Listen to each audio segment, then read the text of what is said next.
बिस्मिल्लाहिर्रहमानिर्रहीम, अस्सलाम वालेकुम वरहमतुल्लाहि वबरकातुहू। जी, आज हमें पार्ट 3 करना है ऑफ कैडेट, ठीक है, जिससे हमें question number 16 to question number 20 करना है और 4 पॉइंट प्रॉब्लम्स, और ये हमारा लास्ट टॉपिक होगा 4 पॉइंट प्रॉब्लम से रिलेटेड। इसके बाद 5 पॉइंट प्रॉब्लम्स इंशाल्लाह नेक्स्ट वीडियो में डील किए जाएंगे। अच्छा, कल क्योंकि जो है वो कंपटीशन है इंशाल्लाह, उसके अंदर भी हम जो है वो फ़ौरन से अगर जिस तरीके से पेपर आ जाते हैं तो मैं इंशाल्लाह वीडियो ज़रूर अपलोड करूँगा जिसमें मैं मज़ीद पेपर सॉल्व कर रहा हूँ, ठीक है, 2021 के। अब एंड्रयू बाइस 27 आइडेंटिकल स्मॉल क्यूब्स, ठीक है, उसने 27 स्मॉल क्यूब्स वाई किए हैं, उनके एडजेसेंट फेसेस जो हैं वो रेड पेंटेड हैं। अब उसने उस 27 आइडेंटिकल स्मॉल क्यूब से बनाना है एक बड़ा लार्ज क्यूब, ठीक है, 3x3 का। What is the largest number of completely red faced cube जो हम देख सकते हैं, ठीक है। अगर हम सोचें इस बात को कि 3x3 का क्यूब कैसा होगा, तो 3x3 का क्यूब ऐसे हो जैसे कि इसके 6 फेसेस होंगे, और उसके जो फेसेस हमें नज़र आ रहे होंगे वो फ्रॉम द फ्रंट 3 4 होंगे। अगर हम सोचें कि उसने रेड रखा, एक जगह पर रेड पेंट करना शुरू किया, ठीक है, रेड पेंट वाले फर्स्ट 9 बॉक्सेस की जगह कहाँ रख दिया, स्ट्रेट हमारे सामने वाले फेस में रख दिया। अब जाहिर सी बात है उसका एडजेसेंट फेस रेड है, तो मैंने अंदाजा लगाया फॉर एग्जांपल राइट साइड वाला भी रेड होगा, तो राइट साइड वाला क्या कर दिया, एक रेड हो गया। अब उसने राइट साइड अपने सॉरी लेफ्ट साइड पे एक और रेड पेंट वाले अरेंज करना शुरू कर दिए, ठीक है, तो यहाँ पर भी उसने 6 लगा दिए रेड पेंट वाले, ठीक है, from on the left side, ये भी पॉसिबल है। अब ऑन द टॉप भी उसने 6 रेड पेंट वाले लगाने शुरू कर दिए। अब फॉर एग्जांपल इसका इस तरीके से हुआ, ये जो 6 पेंट हैं वो एक इधर नीचे की तरफ राइट की तरफ क्या आ रहा है, उसका फेस आ रहा है। तो अब देखें, एक फेस जो कि सामने है, दूसरा फेस जो कि उसके अबव है, तीसरा फेस जो कि उसके लेफ्ट है, और चौथा फेस जो राइट पर है। इस पर तो हम लगा सकते हैं रेड फेस एडजेसेंट है क्योंकि, लेकिन बैक साइड वाले पे क्योंकि मजीद बॉक्सेस नहीं बचे होंगे तो उनको प्लेस करना पॉसिबल नहीं है, ठीक है। तो 5th पॉसिबल नहीं है, और 6th फेस पे भी पॉसिबल नहीं है क्योंकि मजीद रेड फेस वाले बॉक्सेस उसके फ्रंट में नहीं रख सकते। ऑलरेडी 3 4 2 और 1 के बॉक्सेस की के वाइट वाले बॉक्स वहां पर प्लेस हो रहे होंगे, तो 4 ही फेसेस पॉसिबल हैं, और अगर आप इसको ड्रॉ करेंगे तो आपको पता चल जाएगा, ठीक है। तो हमारा सी इसका आंसर करेक्ट होगा और इसको हम शेड कर देंगे, ठीक है। अब क्वेश्चन नंबर 17 पे चलते हैं। क्वेश्चन नंबर 17 सेज दैट के अच्छा, इसके अंदर आपने ये बताना है कि कौन सा जो अच्छा, अब देखें, सबसे पहले तो यहाँ पर बात हो रही है एरिया की, ठीक है, कि ये जो स्मॉलर स्क्वायर यहाँ पे जो वाइट कलर से बना हुआ है उसका एरिया क्या होगा। एक है बिगर स्क्वायर, ठीक है, उसके अंदर ये जो ए बी, फॉर एग्जांपल मैंने इसका नाम रख दिया सी, तो ये जो ए बी सी डी है ये एक स्क्वायर है मेरे पास, और इसका एक अलग स्क्वायर बन सकता है इधर, ठीक है। ये 3 स्क्वायर है मेरे पास, फॉर एग्जांपल एक बड़ा स्क्वायर जो सबको कवर कर रहा है, ए बी सी डी जो उसके अंदर मौजूद है, और इसी तरीके से जो स्मॉल स्क्वायर वाइट स्क्वायर होगा। अब मैंने कहा कि जो सबसे बिगर स्क्वायर है जिसके ऊपर ग्रे शेड है उसका एरिया है 49 सेंटीमीटर स्क्वायर, जो कि यहाँ गिवन है। अब आपने पता ये करना है कि वाइट वाले जो स्क्वायर है उसका एरिया क्या होगा। अब मैं अगर थोड़े से यहाँ पे ये बात कहूँ कि ये रेक्टेंगल जो कि यहाँ पे फॉर्म हो रहा है बी ए से कनेक्ट होकर, ठीक है, ये जो रेक्टेंगल हैं ये 4 एग्जैक्ट आइडेंटिकल रेक्टेंगल हैं जो यहाँ पे बन रहे हैं। एक यहाँ बन रहा है, एक यहाँ बन रहा है, इसी तरीके से एक यहाँ बन रहा है, और एक जो है वो लेफ्ट पर बन रहा है, ठीक है। तो ये 4 रेक्टेंगल्स हैं, मैंने कह दिया ये, ठीक है। फॉर एग्जाम्पल ये 4 रेक्टेंगल्स हैं, हमें अगर उनका एरिया पता चल जाए तो स्क्वायर ऑफ स्मॉलर, जब हमें 49 में से माइनस करवा देंगे तो बच जाएगा स्क्वायर ऑफ स्मॉलर एरिया। अब उन्होंने क्या कहा कि ये जो ए बी की लेंथ है यह है 5 सेंटीमीटर, ठीक है। अच्छा, अब अगर ए बी की लेंथ 5 सेंटीमीटर है, तो यहाँ पर अगर हम देखें कि ये कभी भी, अच्छा, एक तरीके से, दूसरे तरीके से क्या हो सकता है कि हर ऑप्शन को पुट करके देखें इसके अंदर क्या क्या वो सेंस बना रहा है, तो मैं आपको इस तरीके से बताऊंगा, वरना अगर दूसरा तरीका है तो मैं आपको पाइथागोरस थ्योरम के तरीके से बताता। पाइथागोरस थ्योरम यहाँ पर अप्लाई तो कर सकते हैं, लेकिन वो 7 के कॉन्सेप्ट से तो बाहर हो जाएगा, 8 के कॉन्सेप्ट में आएगा। ठीक है, तो बहुत सारे स्टूडेंट्स को समझ नहीं आएगा, तो सारे ऑप्शंस ट्राई करके देखें, अगर अप्लाई होता है तो ठीक है। अब देखें, पहला ऑप्शन है 1 सेंटीमीटर स्क्वायर के आपका जो एरिया है। अच्छा, अब इसके अंदर कितने रेक्टेंगल्स हैं? इसके अंदर 4 रेक्टेंगल्स हैं।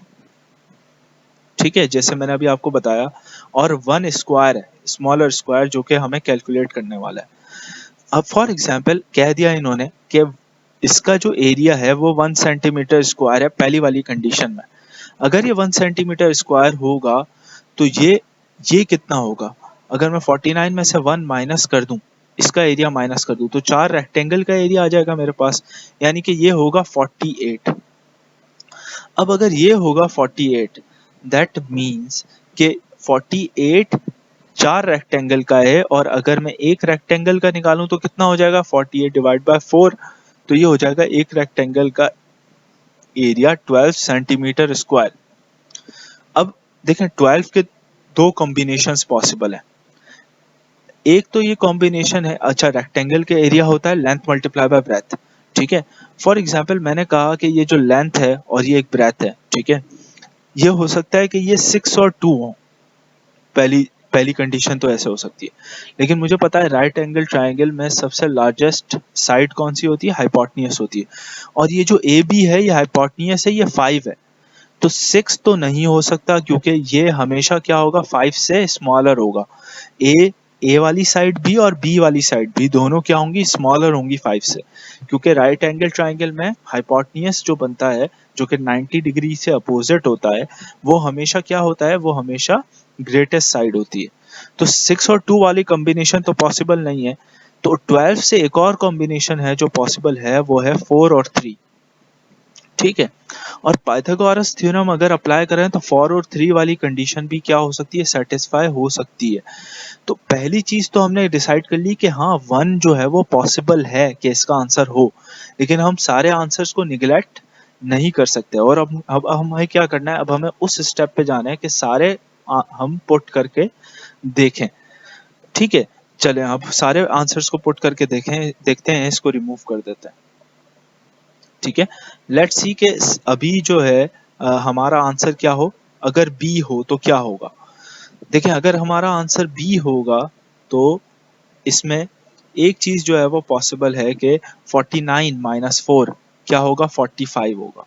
ठीक है, 49 माइनस 4 मैंने क्यों किया? 49 माइनस 4 इस वजह से किया कि 4 रेक्टेंगल्स का अगर एरिया निकालना है और स्मॉलर स्क्वायर के मैं माइनस कर दूं, तो चारों रेक्टेंगल का एरिया क्या आएगा? 45।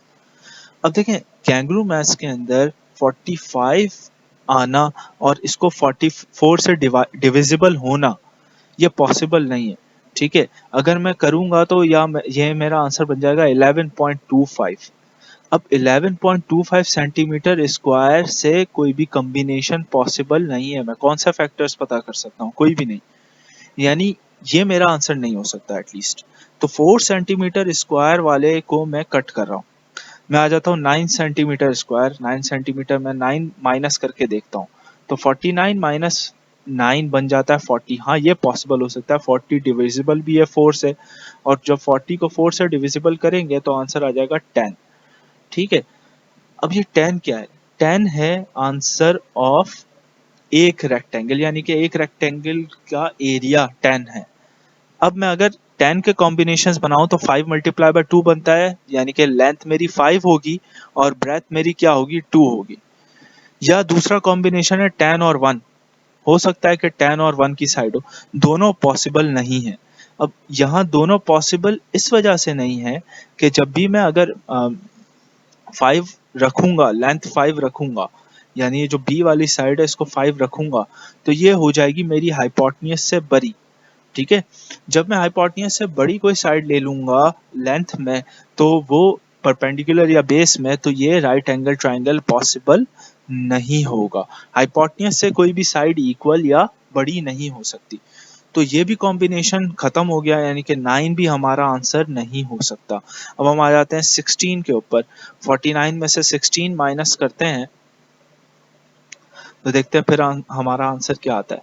अब देखें, 49 से भी अगर आप 16 माइनस करें तो आपका आंसर बन जाएगा 49 माइनस 16 इज इक्वल टू 33। ठीक है, अब 33 ये है एरिया ऑफ 4 रेक्टेंगल्स। अभी भी ये पॉसिबल नहीं है 33 के 4 से डिवाइड हो सके, पॉइंट में आंसर आएगा। कैंगरू मैथ्स में पॉइंट में इतने आंसर्स जो है वो इफेक्टिवली वो नहीं देते, इतनी अच्छी कैलकुलेशंस वो परफॉर्म करने के लिए नहीं देते, वो सिंपल देते हैं, सिर्फ उसके अंदर बिहाइंड लॉजिक होती है आपकी। तो 16 भी पॉसिबल नहीं है। लास्ट वाले पे चलते हैं 25, उसको रख के देख लेते हैं और फिर हम अपना आंसर जो है वो डिसाइड कर लेंगे। 25, लेट्स सी 25 क्या हमें आंसर देता है। 25 जब हमने रखा तो 25 माइनस अगर करेंगे तो 4 रेक्टेंगल्स का एरिया आएगा 24। अगर इन 4 रेक्टेंगल्स का 24 एरिया आएगा तो और एक रेक्टेंगल का 4 आ रहा है, ठीक है, तो मैं कहूंगा कि एक रेक्टेंगल का 6 एरिया आ रहा है, तो एक ही कॉम्बिनेशन पॉसिबल है 2 और 3। 6 और 1 तो है लेकिन नहीं हो सकता, वो 6 बड़ी हो जाएगी 5 से। तो मैंने कहा लेट्स सी कि मैं यहाँ पर रख देता हूँ 3 और यहाँ मैं रख देता हूँ 2। क्या ये वाली कॉम्बिनेशन से मेरा आंसर जो है 5 निकल सकता है? क्या ये लेंथ 5 हो सकती है? नहीं। पाइथागोरस थ्योरम कहता है कि इसका स्क्वायर और इसका स्क्वायर प्लस करने से 5 का स्क्वायर आना चाहिए, जो कि पॉसिबल नहीं है। तो हम इस आंसर को भी इग्नोर कर देंगे और हमारा जो 1 वाला आंसर है, जो कि बेस्ट आंसर है हमारा, वो पिक कर लेंगे। और लेट्स सी के 1, जी बिल्कुल ए आंसर है हमारा। तो ये आंसर हो गया कंप्लीटेड। ठीक है, तो अब चलते हैं नेक्स्ट पार्ट की तरफ। ठीक है, अच्छा, Werner salary is 20% of his bosses salary. अच्छा, यहाँ कहा हुआ है कि वेर्नर एक एम्प्लॉय है और उसके बॉस की सैलरी से उसकी 20% सैलरी है, यानी कि 20% है। By what percentage should Werner salary increase to become his boss salary. मैंने कहा कि देखो, अगर 20% किसी चीज का निकालते हैं तो 20% अगर किसी चीज का निकाल रहे हैं तो उसको उससे मल्टीप्लाई करता है। यानी कि मैं किसकी बॉस की सैलरी से 20% को मल्टीप्लाई करूंगा, यहाँ मैंने गलत लिख दिया है, मैं बॉस की सैलरी से 20% को मल्टीप्लाई करूंगा तो मेरा आंसर क्या आना चाहिए? मेरा आंसर आना चाहिए वेंडर की सैलरी। ठीक है, अच्छा, अब 20% से बॉस की सैलरी को लेट से हम ले लेते हैं एक्स। ठीक है, अगर मैं 20% को सॉल्व करता हूं तो मुझे समझ में आता है 1/5। परसेंट का मतलब है अपॉन में 100 और सॉल्व करेंगे तो 1/5 आएगा, यानी कि 1/5 ऑफ एक्स। ठीक है, ये सैलरी है किसकी? वेर्नर की। अब वो अपनी सैलरी कितने परसेंट इंक्रीज करे, क्या वो अपनी बॉस की सैलरी पर पहुंच जाए। यहाँ कंपैरिजन किससे पूछा गया है? यहाँ कंपैरिजन पूछा है वेर्नर की सैलरी से। देखें, बहुत सारे स्टूडेंट्स ने गलती क्या की कि भाई 80% बढ़ाएगा तो बॉस की सैलरी पे पहुंच जाएगा। कंपैरिजन आपसे पूछा किस चीज का है? कंपैरिजन आपसे पूछा है वेर्नर की सैलरी का, यानी कि वेर्नर की परसेंटेज निकालनी है हमें। तो अगर मैंने कहा कि 1/5x, या कह लो x/5 वेर्नर की सैलरी है, मैं किससे मल्टीप्लाई करूं कि मेरा आंसर x आ जाए? तो जाहिर सी बात है मैं 5 से मल्टीप्लाई करूं। ठीक है, अच्छा, अब 5 से मल्टीप्लाई करने की के लिए मुझे इसको कितना इंक्रीज करना पड़ेगा? इंक्रीज का मतलब होता है बढ़ाना कितना पड़ेगा। अब देखें, 5 से मल्टीप्लाई करना तो समझ में आता है, ठीक है, लेकिन मुझे कितना परसेंट इंक्रीज करना पड़ेगा? तो अभी फिलहाल उसकी सैलरी है 20%, ठीक है, जो कि 1/5 होता है। ठीक है, 1/5 तो उसकी है। ठीक है, अब उसको मजीद कितनी चाहिए? 4/5 चाहिए। ठीक है, अब उसको 4/5 सैलरी अपनी क्या करनी है? बढ़ानी है, यानी कि 4 गुना ज्यादा।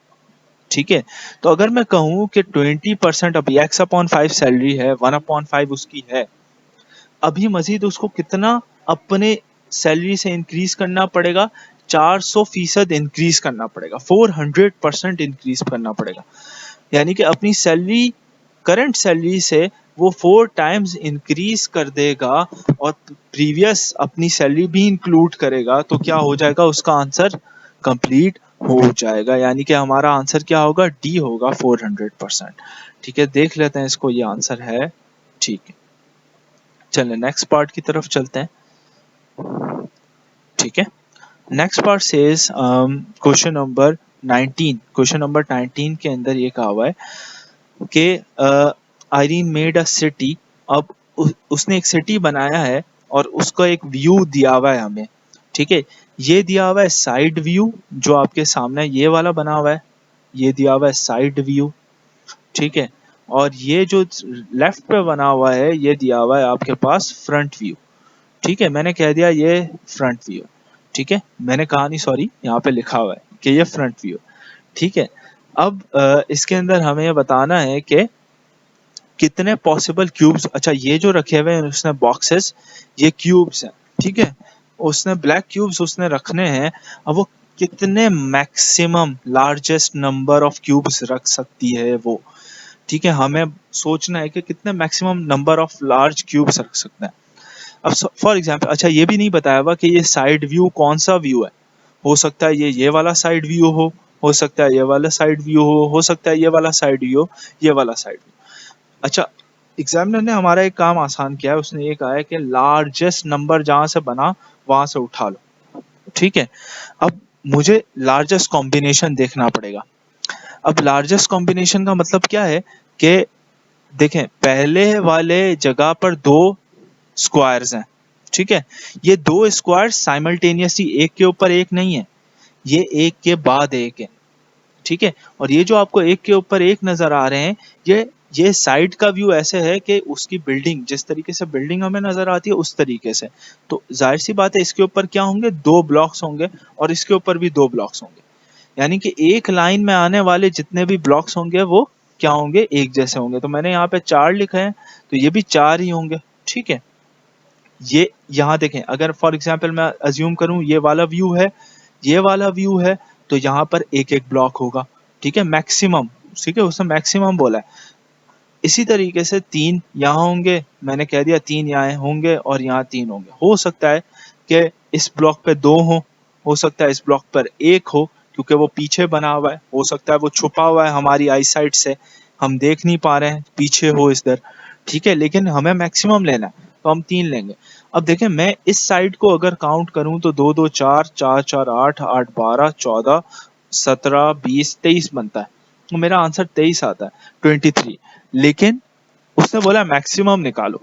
ठीक है, तो मैक्सिमम मुझे हर जगह पर क्या करना पड़ेगा, इस पिक्चर को मुझे उल्टा भी करना पड़ेगा, देखना पड़ेगा कहाँ से मेरा मैक्सिमम बनना है। तो मैं लेट्स सी, मैं कहता हूँ कि अगर मैं सब चीजें यहाँ लिखी हुई मिटा देता हूँ और मैं गौर से देखता हूँ कि क्या हो सकता है। ये मेरा फ्रंट व्यू है, मैं इसमें देखना चाह रहा हूँ किस तरीके से मैक्सिमम बन सकता है मेरा आंसर। अच्छा, अब देखें गौर से कि यहाँ अगर एक तरीके से हमारा काम हो जाए, और वो क्या हो कि अगर मेरा व्यू जो है वो इस तरीके से ऐसे शिफ्ट हो जाए।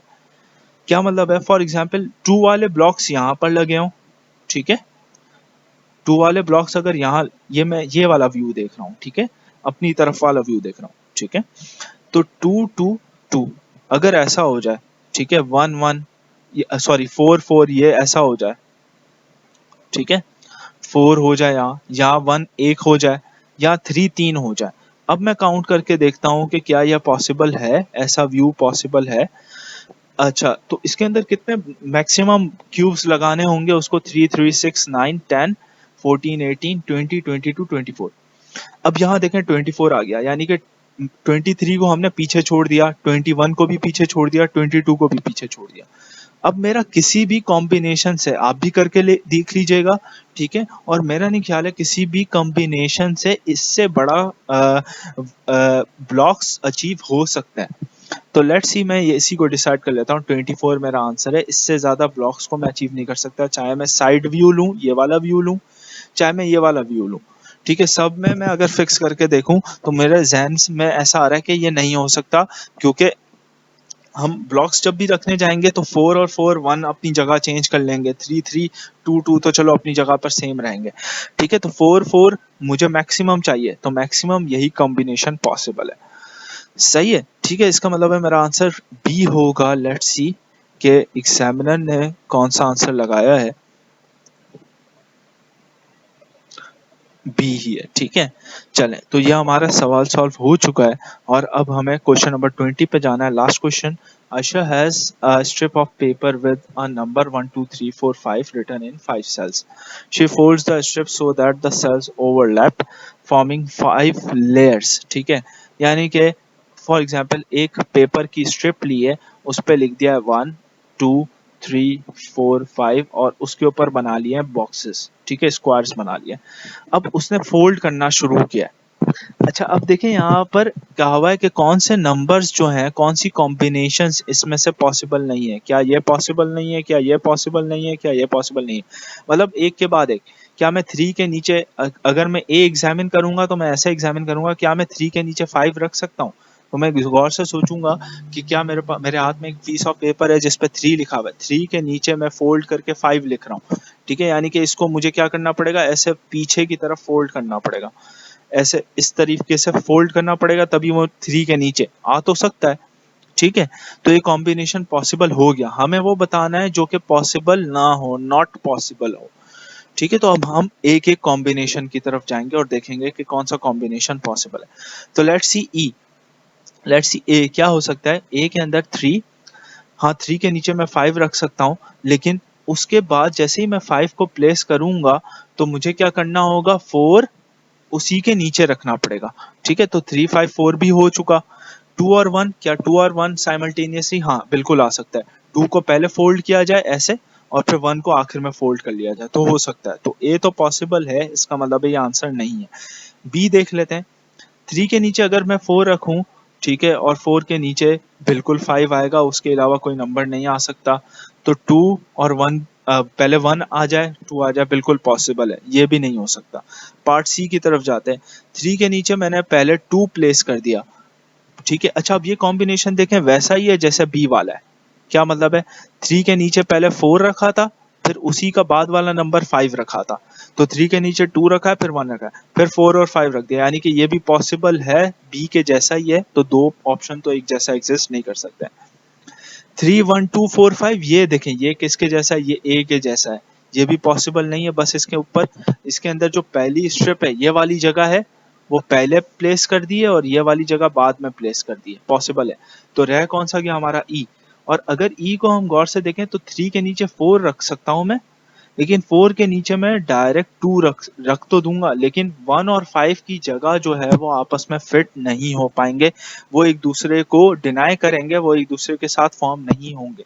यानी कि ई हमारा आंसर होगा, ई पॉसिबल नहीं है, ठीक है। तो लेट्स सी के ई होप सो हमारा ई है, ठीक है। तो नेक्स्ट वीडियो में इंशाल्लाह मैं इसके सवाल बाकी भी सॉल्व कर दूंगा। जज़ाकल्लाह खैर।